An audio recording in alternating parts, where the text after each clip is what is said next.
Issam was killed by Israel intentionally for an attempt to silence his camera, to silence the truth, and to silence the reporters. All I remember is a giant force hitting us. They clearly knew we were journalists. They could probably see our faces. They probably knew which agencies we worked for. Why targeted from Israeli forces? We haven't answered. Really, we haven't answered. الإسرائيلي طلقت النار علينا بشكل مباشر.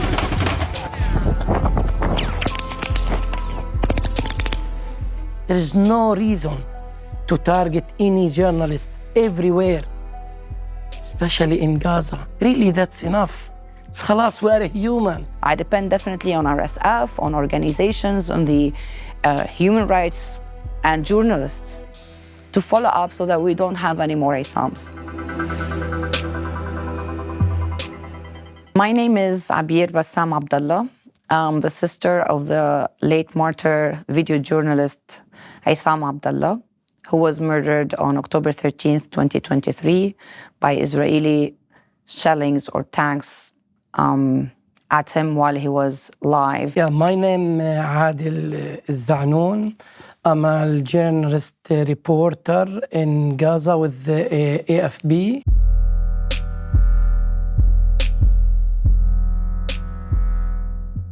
On October 13th, 2023, Issam went on his assignment to go to the south of Lebanon and record by his camera, along with his colleagues from AFP, Jazeera, and to broadcast live to the world what was going on the borders, where exchange of fire was taking place between Israel and Lebanon. 13 octobre 2023. Aux environs du village al-Shab, sud Liban, à la frontière avec Israël. Un groupe de 7 journalistes, clairement identifiables par le gilet siglé presse, filme les tensions en cours entre le Hezbollah et l'armée israélienne. Les journalistes de l'AFP, de Reuters et d'Al Jazeera sont positionnés précisément ici, sur cette route longée par un muret. Around 6 p.m., a surprise by a direct shelling from rockets fired by Israeli missile tanks, and it hit Issam directly and killed him on the spot, leaving his colleagues injured.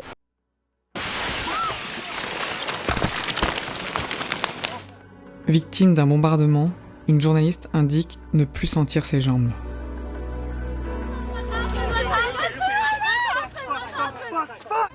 Ces images, filmées peu après, montrent la scène. Le corps d'Issam Abdallah. Le journaliste de Reuters est tué sur le coup. And another strike was hit around 45 seconds later on the same spot and followed up by open fire. These facts were verified by at least 4 to 6 reports done by AFP, RSF, and Reuters themselves, as well as the Lebanese army. It was a big shock to all of us, and I think to journalists around the world, to learn that he was hit. And I personally, when I was at my home and I got the phone calls and I turned on the TV, I wasn't even imagining that this has happened. Issam was known to be very accurate, very professional. He survived so many dangerous countries, including Ukraine. He covered the war and the humanitarian stories over there. He covered the Syria war. He was the first to interview ISIS after they surrendered in Syria. He was in the Egyptian revolution and even covered the Turkish earthquake humanitarian stories that took place. And of all the countries around the world and of all the, natural disasters, Issam was killed by Israel intentionally for an attempt to silence his camera, to silence the truth, and to silence the reporters. Why they targeted, why the journalists, cameramen, photographers, text journalists, why targeted from Israeli forces? We haven't answered. Really, we haven't answered. There is no reason to target any journalist everywhere, especially in Gaza. Like what's happened with the Al Jazeera guys, with Wael al-Dahdouh. He's a famous journalist, the head of Al Jazeera in Gaza, with his son. It's crazy. Really, it's a crazy situation. But if you ask Israel, Israeli army will give you immediately the reason terrorist. It's crazy. It's crazy answer. Really, that's enough.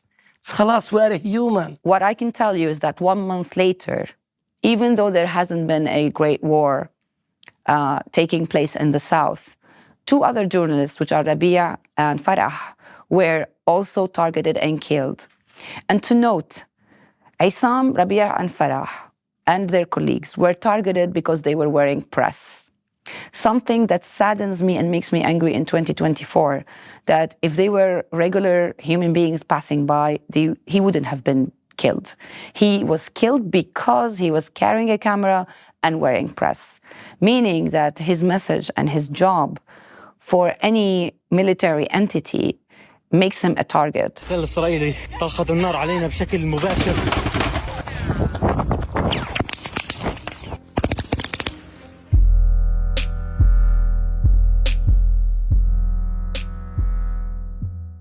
To be a journalist anywhere, it's very difficult. You will face risk, dangerous all time. But in Gaza, if you are a journalist, it's mean you are in the middle of fire.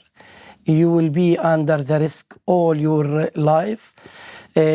For example, I covered 5 Israeli war on Gaza Strip before this bloody and very bad, very destroying war. I covered also a lot of escalations in Gaza, West Bank, but this war completely is a different from the beginning.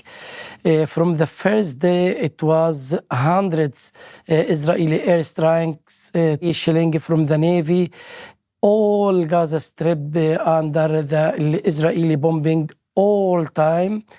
From the beginning till now. Depuis 10 mois, après chaque bombardement israélien, ce sont les mêmes scènes de chaos.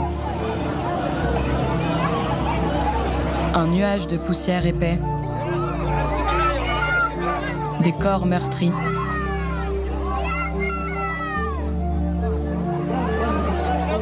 des gens qui courent dans tous les sens.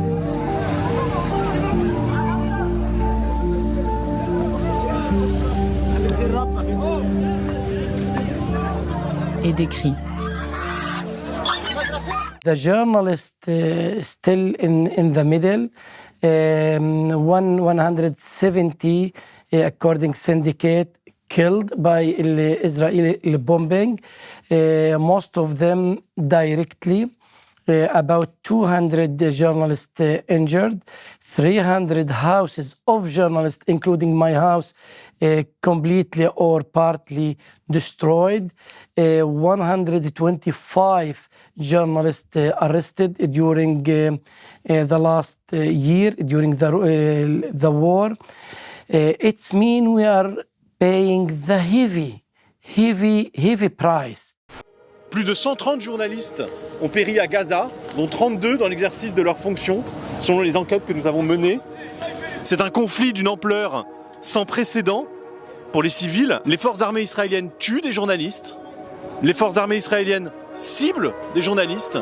Désormais, elles les diffament une fois qu'ils sont morts. I think the big challenge for journalists in Gaza, we cannot make balance between our working, our coverage, our professional work and our family, because we cannot protect ourselves, we cannot protect our children, we cannot protect our families.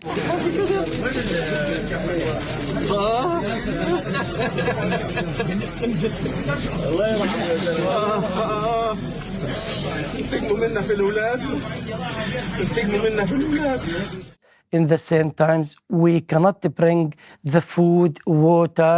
There's no food, no electricity, no internet, no transporting, no communication, no safety place. Everything in Gaza, no.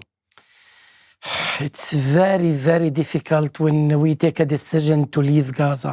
When I left Gaza, I was crying. Really, I was crying.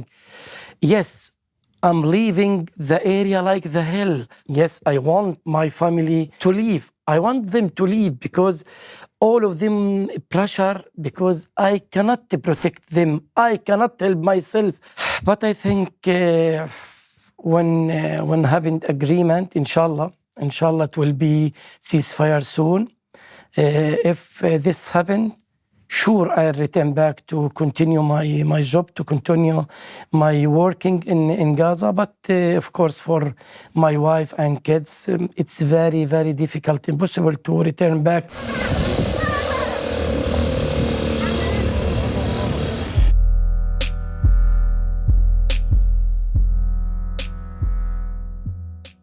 Well, to follow on the path of seeking justice for Issam's murder and for the journalists of Gaza, of more than 150 journalists, I don't think it is to be any different from any crime around the world.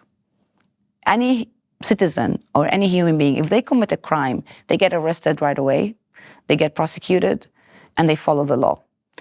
In the terms of journalism, I don't understand why people or countries have to have different opinions about it. What I expect is for the governments of each of the countries, whether it is Lebanon, Israel, or whoever is surveying this war, and the international community from Europe and US, is to live up to the world of justice, live up to the world that there's a law and there's a sovereignty and there's respect for the law. So the least I can expect is for this case to go forward and, like I said, to find the justice and to reach the ICC. So from there, my question is, if you were in my shoes as family, would you accept answers like we will investigate? Would you accept answers like wars are complicated? I depend definitely on RSF, on organizations, on the human rights and journalists to follow up so that we don't have any more Issams. The justice for this should be Gazian, for a Palestinian journalist, it's mean to stop the war. It's mean for us to stop the target journalist, to protect journalists in Gaza, to return back to our working, to our home in Gaza. Justice for Issam, first of all, is to keep on the legacy. Justice is to give the value of a professional journalist who's given everything in his life, including his own life, for professionalism. Justice is to keep on talking about him like he's not just a number. A message to the world is that when people are killed in this way, the whole family doesn't recover. They don't just kill one soul, but they kill our hope that this world is fair. I still believe that the world is fair, and I still believe in the progress, but it's a huge price to pay in order to show others that we need to always fight to get our rights. It shouldn't be that painful.